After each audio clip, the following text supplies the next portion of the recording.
वीर जी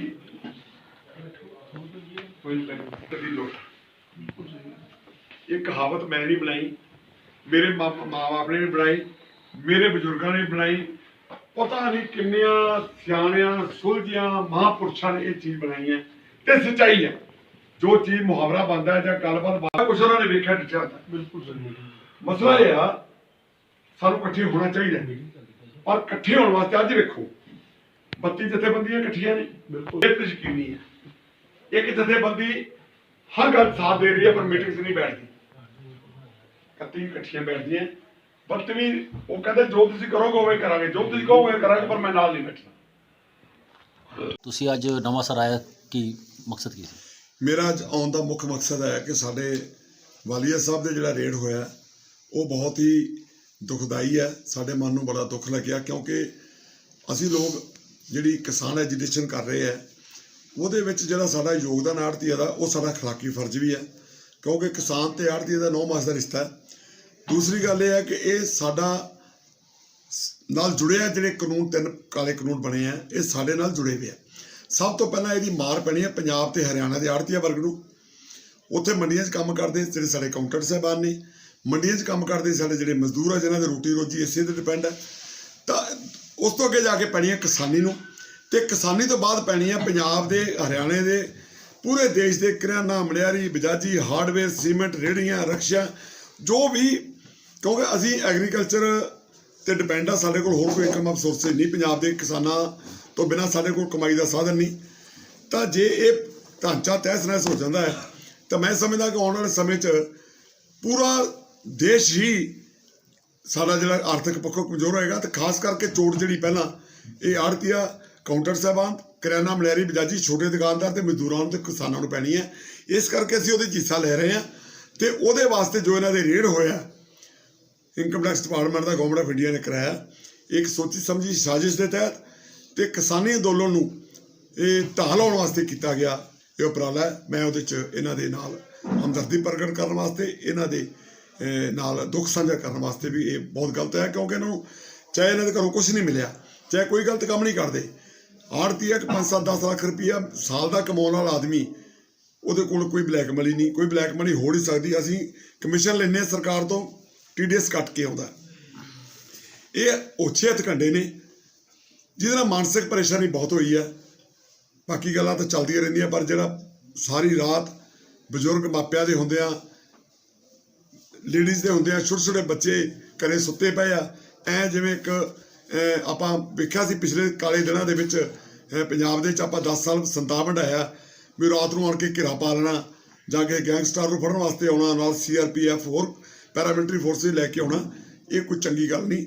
ਖਾਸ ਕਰਕੇ ਵਪਾਰੀ ਵਰਗ ਦੇ ਨਾਲ ਜਿਹੜੀ ਇਹੋ ਜਿਹੀ ਨੀਤੀ ਅਪਣਾਉਣੀ ਇਹ ਕਿਸੇ ਸਰਕਾਰ ਵਾਸਤੇ ਵੀ ਠੀਕ ਨਹੀਂ, ਕਿਉਂਕਿ ਵਪਾਰੀ ਉਹ ਇੱਕ ਚੀਜ਼ ਹੈ ਹਿੰਦੁਸਤਾਨ ਦੇ ਵਿੱਚ ਨਹੀਂ ਪੂਰੇ ਵਿਸ਼ਵ ਦੇ ਵਿੱਚ ਜਿਹੜਾ ਆਪਣੀ ਕਮਾਈ ਦੇ ਵਿੱਚੋਂ ਮਿਹਨਤ ਕਰਕੇ ਅੰਪਲਾਈਜ਼ ਰੱਖ ਕੇ ਇਨਕਮ ਟੈਕਸ ਦੇ ਰੂਪ ਦੇ ਵਿੱਚ, GST ਦੇ ਰੂਪ ਦੇ ਵਿੱਚ ਤੇ ਹੋਰ ਵੀ ਅਨੇਕਾਂ ਰੈਵਨਿਊ ਜਿਹੜੇ ਇਕੱਠੇ ਕਰਕੇ ਸਰਕਾਰ ਨੂੰ ਦਿੰਦਾ। ਸਰਕਾਰ ਨੂੰ ਵਪਾਰੀਆਂ ਵਾਸਤੇ ਇਹੋ ਜਿਹਾ ਜਿਹੜਾ ਰੁਖ ਅਖਤਿਆਰ ਕਰਨਾ ਉਹ ਜਾਇਜ਼ नहीं। पीछे दिन आरती एसोसिएशन ने पूरे पंजाब में काम बंद करते हैं किसी हुन की स्टैंडर्ड काम चल रहा है, काम शुरू किया गया कि नहीं? देखिए ऐसा है कि पंजाब में हमने ट्यूसडे से लेके फ्राइडे तक 4 दिन की फुल स्ट्राइक की थी, और हमारी फेवर में हरियाणा वालों ने भी फ्राइडे को पूरा हरियाणा बंद किया। उन्होंने तो हमसे आगे बढ़ के 11 बजे से लेकर 1 बजे तक अपने जो ये एजुटेशन चल रही है उसके हक में, और जो हमारे पंजाब में आड़तियों के ऊपर व्यापारियों के ऊपर रेड हुए हैं उसके विरोध में पूरा प्रदर्शन भी किया केंद्र सरकार के खिलाफ। तो आपने जो सवाल किया है कि आगे की क्या हमारा रुख है, देखो हमने ये फैसला किया इसलिए दुकानें खोलने का क्योंकि पंजाब में बासमती कई मंडियों में बहुत सारे 10-12 डिस्ट्रिक्ट में हाईवी अराइवल है। कॉटन बेल्ट जो हमारा मालवे का है जिसमें 8-10 डिस्ट्रिक्ट आते हैं वहाँ नरमा कपा बहुत आ रहा है। हमने किसान के हित को देखते हुए और मजदूर जो मतलब हैंड टू माउथ है, जितना कमाते हैं उतना उनका खर्चा 300-400 रुपये 500 रुपये मजदूर को बनता है, तो 300-400-500 रुपया उसका अगर रुक जाएगा तो वो अपने बच्चे कहाँ से पालेगा। तो उनको हमने मद्देनजर रखते हुए फ्राइडे तक हड़ताल किया, और साथ में हमने ये अनाउंस किया था कि अगर पंजाब के किसी आड़ती के खिलाफ कोई ऐसी हरकत पॉलिटिक्स से जुड़ी होगी, जैसे कि ये किसान जो एजिटेशन कर रहा है, जो किसान आंदोलन नहीं मैं कहूँगा उसको, मैं आपके माध्यम से बताना चाहता हूँ, ये किसान आंदोलन नहीं अब रहा, ये अब जन आंदोलन बन गया। ये पूरे भारत का आंदोलन भी नहीं रहा, ये पूरे विश्व का आंदोलन बन गया। हम देखते हैं न्यूजीलैंड में, ऑस्ट्रेलिया में, कनाडा में, अमेरिका में, यूरोप में सभी चिंतित हैं। ओनली एनआरआई नहीं जो इंडिया से वहाँ छोड़ के गए, वहाँ के रहने वाले लोग भी ये जो अपना सोशल मीडिया पे बताते हैं कि ये एक्सपेरिमेंट वहाँ की सरकारें अमेरिका कनाडा कर चुकी हैं और वहाँ का किसान बर्बाद हो चुका है, छोटा किसान खत्म हो चुका है। वहाँ तो 500 एकड़ से शुरू होता है किसान, तो 5000 एकड़ तक जाता है। यहाँ 2 कनाल से शुरू होता है तो 5 एकड़ तक जाके खत्म हो जाता है। 76% किसानों की जो जमीन है 5 एकड़ से कम है। तो ये जो इस वक्त चल रहे हालात, ये एजिटेशन पूरी देश की बन चुकी है, पूरे हिंदुस्तान की सभी स्टेटों से किसान आ रहे हैं। तो हम भी उनके ही तरह ही सोचते हैं कि हमारा बिजनेस तबाह होने जा रहा है, क्योंकि हमने देखा बिहार का हाल, यूपी का, कैसे फसलें वहाँ से लोग कम रेट में बेचते हैं, वहाँ से व्यापारी लोग यहाँ ला के बेचते हैं। ये सारा हमने देखा तो हमें डर लगता है ये जो 3 कानून आए हैं। तो इसलिए हम भी उनके साथ दे रहे हैं, किसानों के साथ। तो हमारी तो ये सोच है कि अगर पंजाब को बचाना है, देश को बचाना है, तो ये तीनों काले कानून गवर्नमेंट ऑफ इंडिया को वापस ले लेने चाहिए, क्योंकि प्राइम मिनिस्टर और पब्लिक का कोई मेल नहीं है। प्राइम मिनिस्टर तो एक राजा है देश का, तो उसके मुकाबलेबाजी कहाँ है हमारे लोगों की। इतनी ठंड में हमारे लोग वहाँ बैठे हैं, 70-80 साल के बुजुर्ग हैं, हमारी माताएं, हमारी बहनें, हमारी बच्ची हैं, और नौजवान जिसको 20-22 साल के स्कूल छोड़ के वहाँ जाके बैठे हैं रात दिन, वहाँ उनका वॉलंटियर भी काम करते हैं।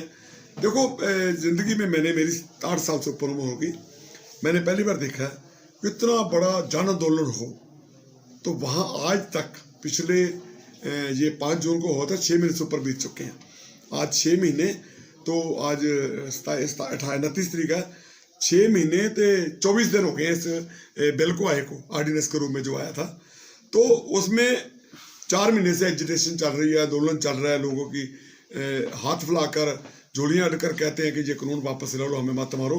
तो उसमें आज तक किसी का कोई सरकारी या गैर सरकारी प्रॉपर्टी का या जानी माली किसी ने कोई एक पैसे का नुकसान नहीं किया, बशर्ते इस बात के कि वो अपनी जेब से पैसे निकाल भूखों को, गरीबों को लंगर छिका रहे हैं।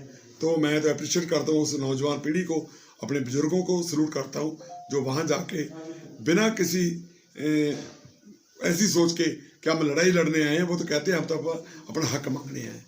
तो इसलिए गवर्नमेंट ऑफ इंडिया को चाहिए कि इसको तुरंत बिल, जो कल मीटिंग है 30 तारीख को, कि ये बिल वापस ले ले, दोबारा बिल बना लें बैठ के किसानों के, जो किसान के हित में। या जिस जिसे सेंटर सरकार रवैया है, क्या लगता है कि वो बिल रद्द कर देंगे? देखो इस रवैयों को चल रहा है। देखो ऐसा है कि लगता इसलिए नहीं है कि कल भी श्री राजनाथ जी कैबिनेट में बहुत मजबूत मिनिस्टर है। वैसे तो मिनिस्टर तो मजबूत ही होता है, कोई भी हो, लेकिन श्री राजनाथ जी का मैं समझता हूँ कि रुतबा बहुत बड़ा है। वो जो कल स्टेटमेंट दे गए हिमाचल में कि 1.5-2 साल चलने दो, उसके बाद हम बैठ के बात कर लेंगे अगर गलत हुआ। तो माननीय हमारे प्राइम मिनिस्टर श्री नरेंद्र मोदी जी भी जहाँ भी जाते हैं, चाहे गुजरात में जाते हैं, मध्य प्रदेश में जाते हैं, वो यही कहते हैं कि ये किसान के हित में। तो इन बातों से लगता नहीं है कि इतनी जल्दी ये वापस ले लें या कल को मसला हल हो जाए, लगता नहीं। हम तो दुआ करते हैं कि मसला हल हो जाए। हम तो बिजनेसमैन हैं, हमारी कोई ना कोई लड़ाई है, ना हमारी कोई ऐसी सोच है कि हम सड़कों पे आए ऐसे मुजाहरे करें। हम तो रोटी कमानी, बच्चों का पेट भरना है। लेकिन ये जो मजबूरी में हमें हमारे ऊपर एक थोप दिया गया है लड़ाई लड़ने के लिए, एजिटेशन करने के लिए, ना उनका मन है ना हमारा मन है, या जो भी इसमें एजुकेशन में सम्मिलित कर रहा है, किसी का मन नहीं करता, लेकिन मजबूरी अपने फ्यूचर की है। तो मैं तो दुआ करता हूँ कि कल ये निपट जाए मामला। हो सकता है उनके मन में कुछ ही बात आ जाए, समय का उनको पता नहीं होता, समय कैसे बदलता है, कैसे करवट लेता है। हो सकता है उनके मन में आज रात ऐसा आ जाए कि इसको ख़त्म करना है, तो हो सकता है ख़त्म हो जाए। क्योंकि पॉजिटिव सोचना चाहिए, नेगेटिव सोच तो अच्छी नहीं होती किसी के लिए। Thank you.